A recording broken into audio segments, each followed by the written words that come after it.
Welcome to Fire, where we forge the future of African tech.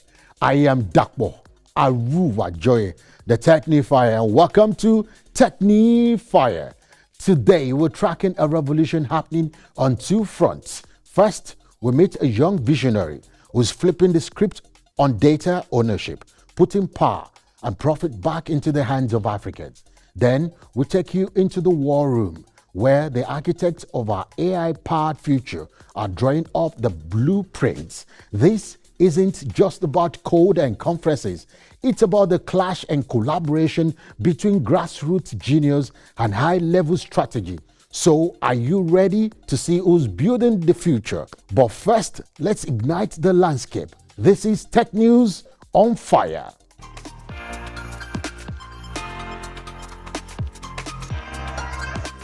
Nigeria's data center capacity will grow from 56.1 megawatts in 2025 to over 218 megawatts by 2030, positioning the country as a key player in Africa's digital infrastructure as major international operators enter the market.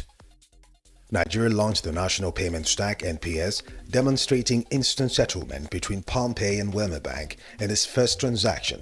The system enables faster, cheaper payments across financial platforms. AutoVolo Sigma is the first personal eVTOL aircraft configurator, letting users design their own hybrid electric flying vehicles with customizable features. This quiet, efficient aircraft could make personal air travel as accessible as driving. Autonomous military vehicle startup Forterra raised $238 million, reaching a $1 billion valuation. The funding will accelerate production of vehicles that can operate individually or in swarms for surveillance and transport.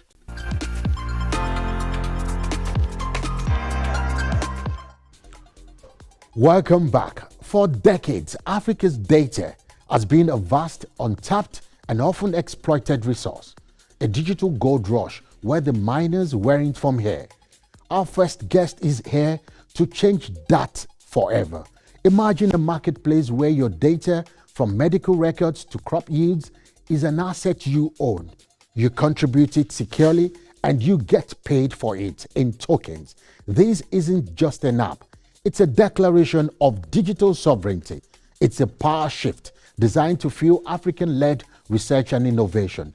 Let's meet Francisca Mbanwusi, a biomedical engineer in training and a brilliant mind behind a game-changing platform, Africa Research Base.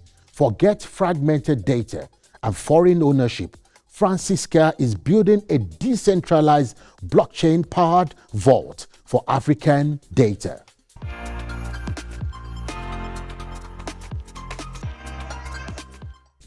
Join me to welcome Francisca Mbanwusi, a brilliant young mind behind Africa Research Base, a truly revolutionary platform that is poised to change data and the way we handle data in Africa. Thank you very much for joining us, Francisca. Thank you, I wanted to introduce you better, but I think you do that by yourself. Can we get to meet you?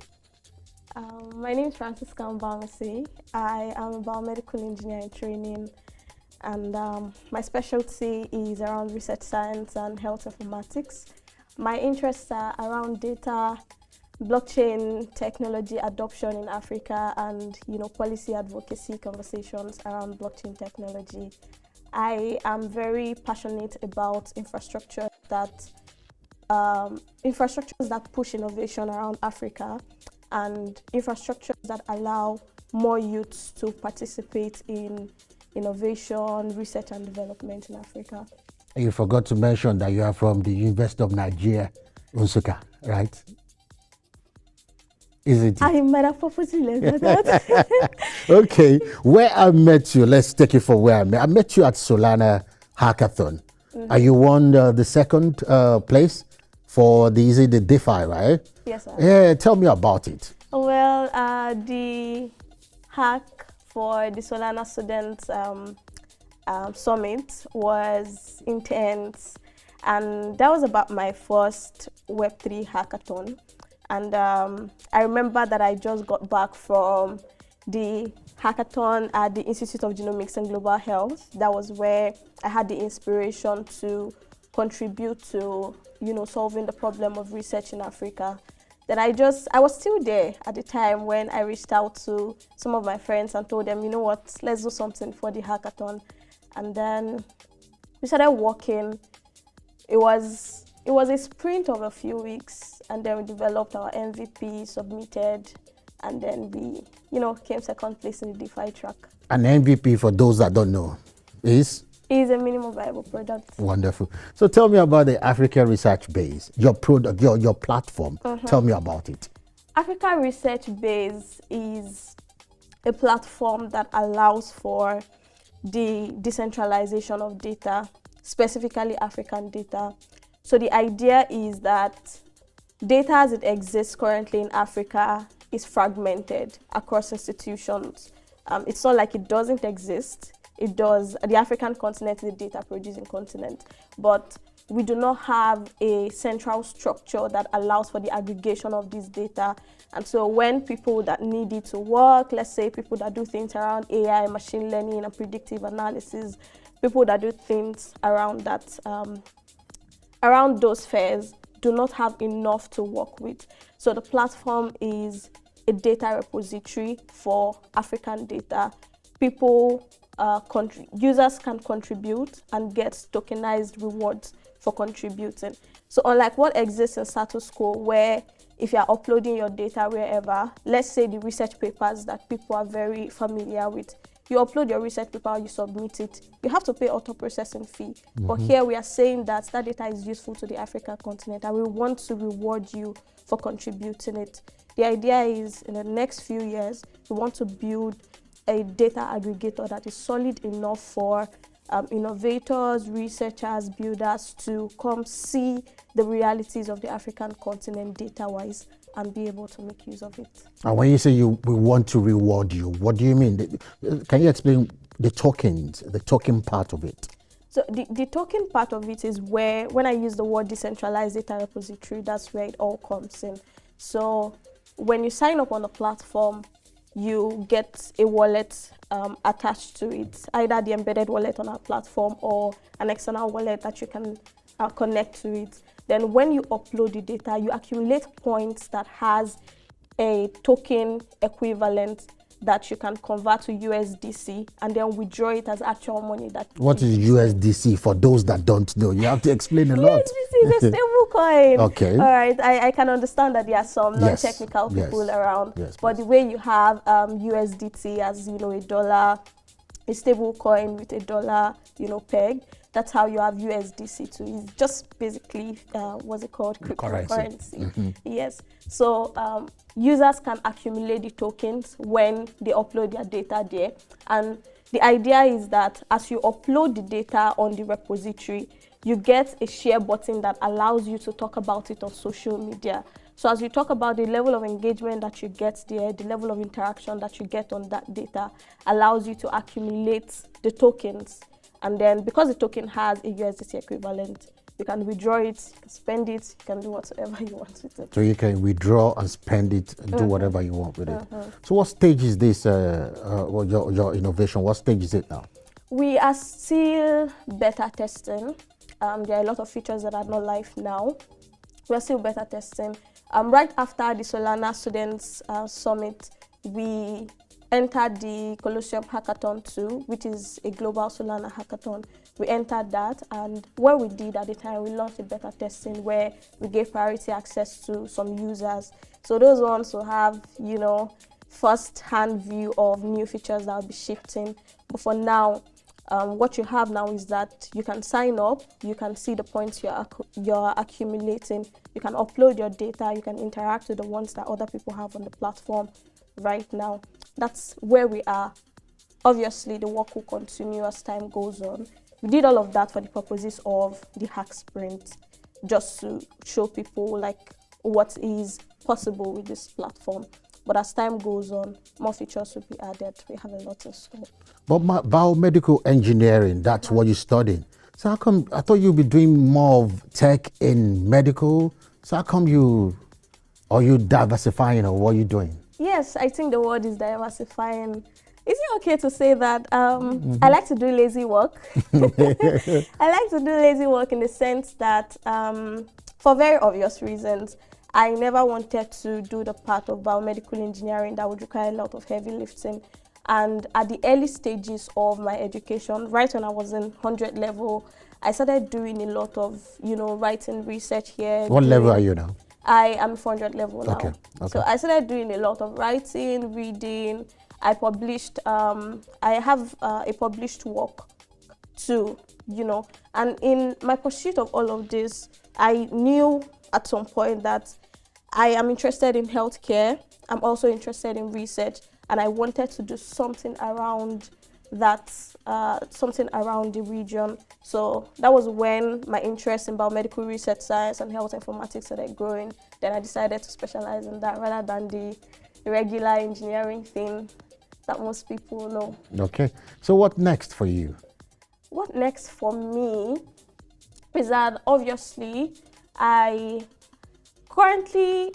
what I'm doing now is having a lot of conversations around data literacy, because it is in tandem with what I'm building. So if I want people to have a rewriting of the way they think about data, it means that it has to start from basic data literacy. So very recently, I launched a data literacy series on X, where every Friday, 8 p.m., I get guest speakers, and they come together to discuss certain issues around data.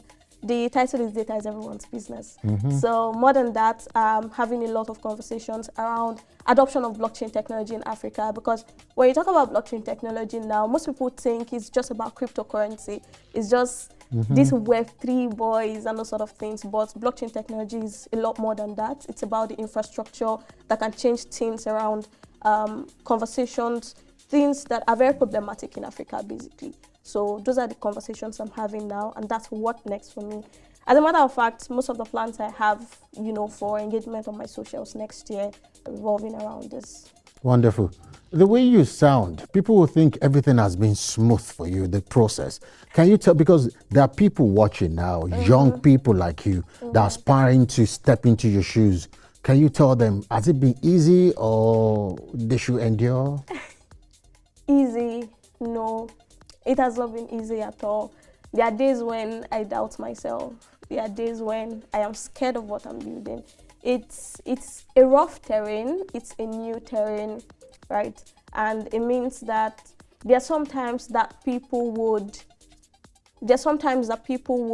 look at what I'm doing as over ambitious. I've had comments like that. This is very ambitious. How are you going to do this? You shouldn't deceive yourself.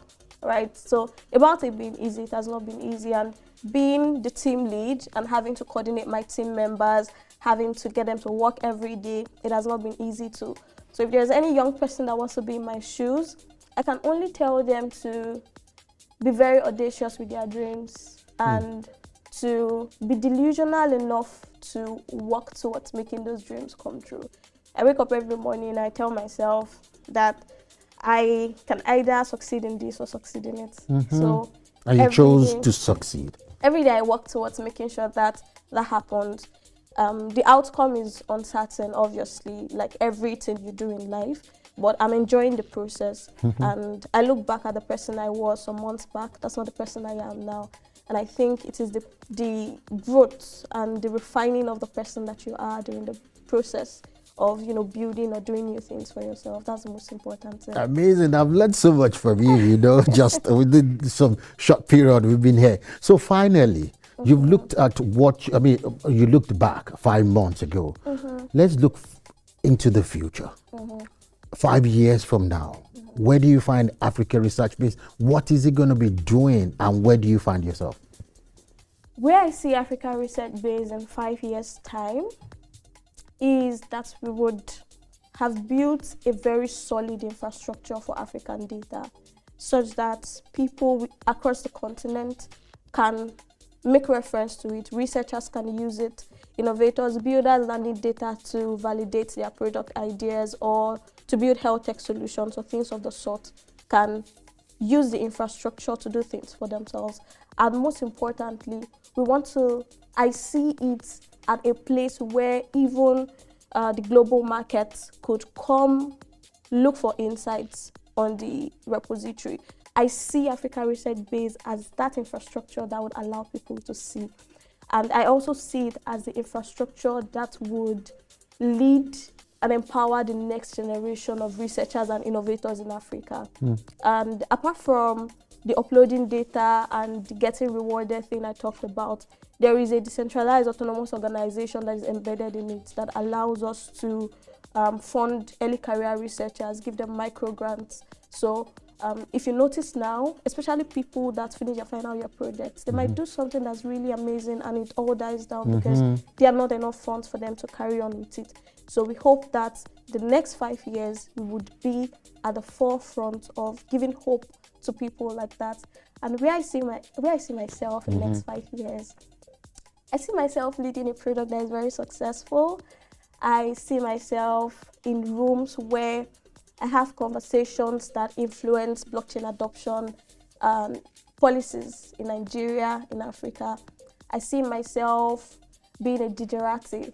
I see myself being in rooms where if they want to call people that know what is what about data, especially in the African context, my name will be mentioned. I have very huge dreams for myself. Amazing.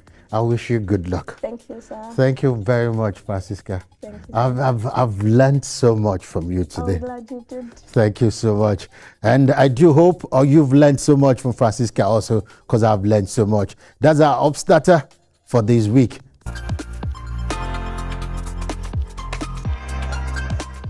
Francisca's work is a blazing example of a new generation that isn't just participating in the tech world. They are rewriting the rules. Don't go anywhere. The future is just getting started.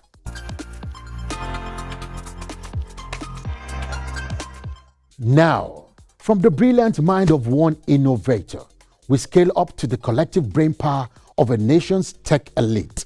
While Francisca builds from ground up, leaders at the 5th International Conference of Artificial Intelligence and Robotics at the University of Lagos are planning from top down. The message here wasn't a suggestion, it was an ultimatum. Digital transformation is no longer a choice, it is a survival strategy. The theme, building sustainable AI-driven digital transformation infrastructure, is more than a title. It is a mission statement for the continent. This is where code meets policy, and Africa's AI-powered destiny is being negotiated.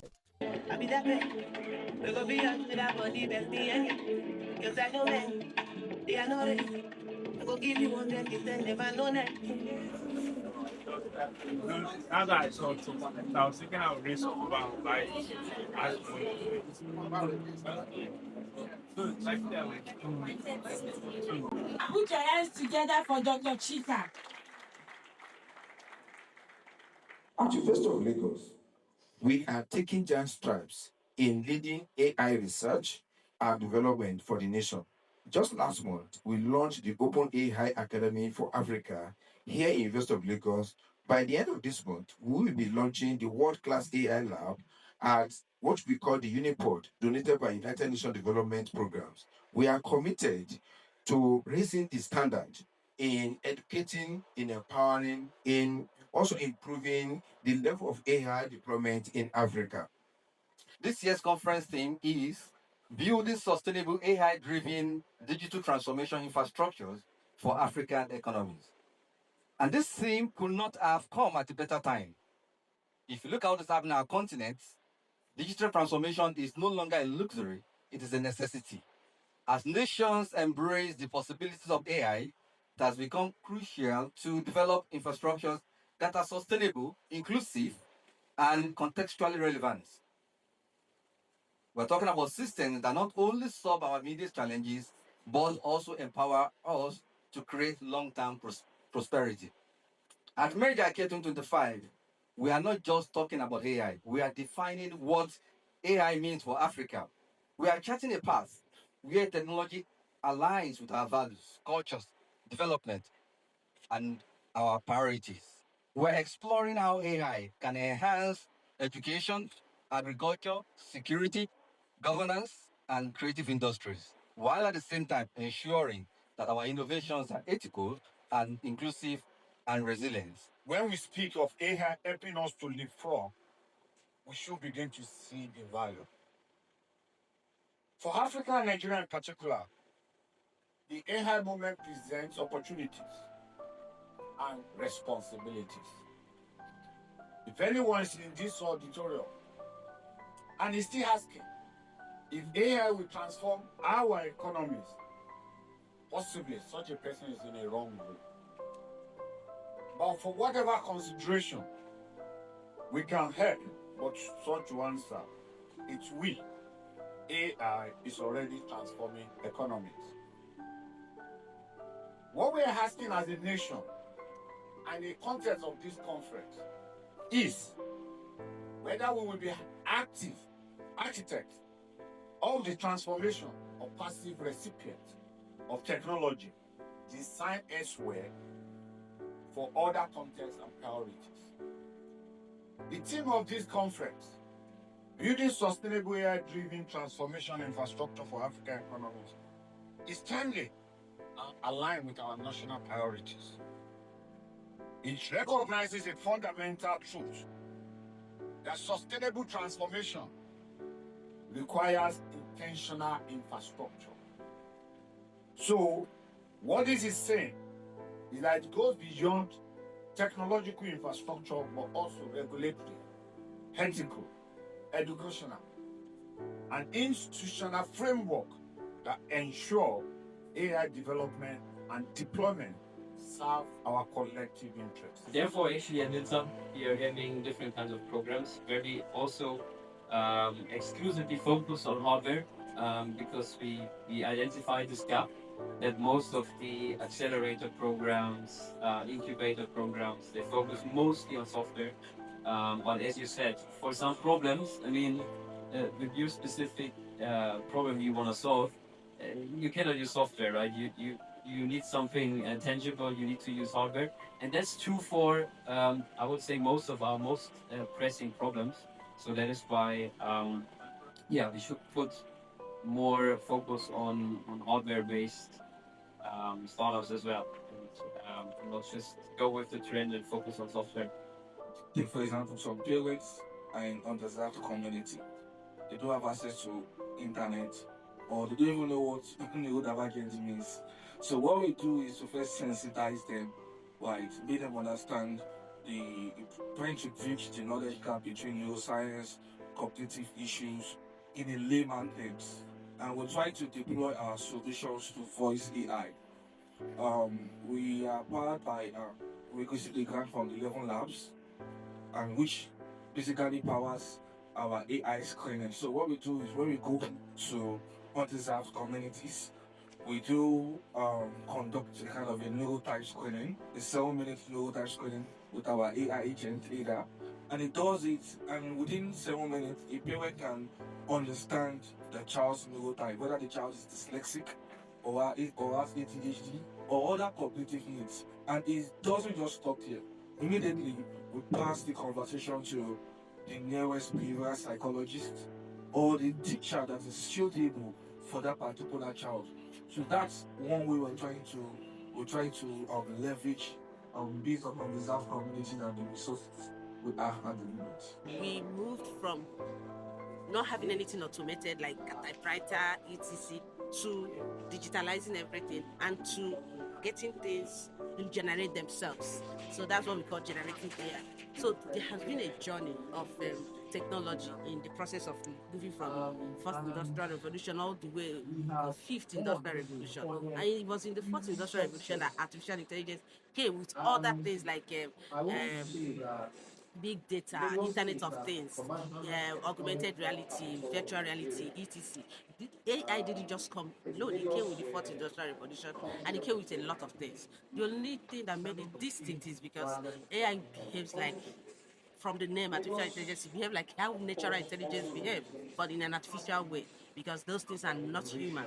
So what it's going to do to us is to make our work efficient and effective. That's what I always say, because it's here to augment, it's here to to give us a better and faster way of achieving things, especially in the area of technology. The advent of large language models has enabled work to be more efficient, much faster, has delivered value in many places. When you look at professions that have complex modeling functions, right, artificial intelligence has helped to reduce the time to be able to deliver some of those documentations, some of those modeling, things like that. The list of value is endless. And so it's important that events like this showcase continuous value creation for AI, especially in Unilag. One of the things, one of the reasons why we're here today is to continue to drum the beat of the use of artificial intelligence in our economy. And what the federal government is doing through the Federal Ministry of Digital of Communication and Digital Economy. There is a lot from things like the AI Collective that is driving the development of AI in Nigeria, the proliferation of infrastructure that would enable the infrastructure for AI modeling, for the hosting of AI large language models, for other things like computer logic, computer vision. So there's so much that needs to happen in the area of AI so that we can continue to push the envelope. Is AI coming for my job? Let's talk about the question haunting every office and factory floor. Is AI really coming for your job? The short answer is yes, but not in the way you think. Let me rephrase that for you. The AI co-pilot is here. Are you ready to fly the plane? Forget the science fiction fantasy of robots taking over. The reality is far from interesting. AI is here to automate the boring, the repetitive, and the soul-crushing tasks that clog up your day. Think of it as the ultimate intern handling the grunt work, summarizing meetings, drafting emails, analyzing spreadsheets, so you can do what humans do best: create, strategize, and lead. This changes the game in three ways. Some roles will shrink. If your job is 90% routine, it's time to evolve, and new roles will be born. Prompt engineers, AI ethicists, these aren't just buzzwords. They are new frontier. Most roles will transform. This is where you come in. Marketers will become master storytellers, letting AI handle the data. Lawyers will become brilliant strategists, letting AI sift through mountains of documents. Your job isn't being replaced, it's being upgraded. So the real question isn't, will AI take my job? It's, how will I use AI to become unbeatable? The future doesn't belong to AI. It belongs to those who master it. Stay updated, stay relevant, stay wise, tech-wise.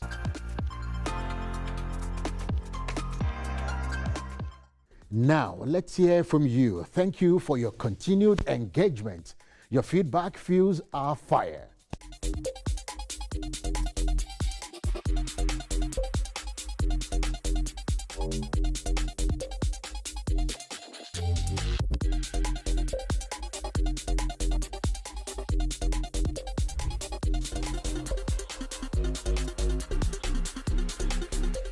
Today's burning question cuts to the heart of the new data economy we talked about. The idea of owning and selling your data is here. Would you contribute your personal information to a secure platform like Africa Research Base if you were rewarded for it? This is a critical conversation. Are you ready to become a stakeholder in your own information? Let us know. Find us at www.technyfire.net, email Dapo Aruwajoye at technyfire.net, or hit us up on social media, and WhatsApp at 081-6359-5054.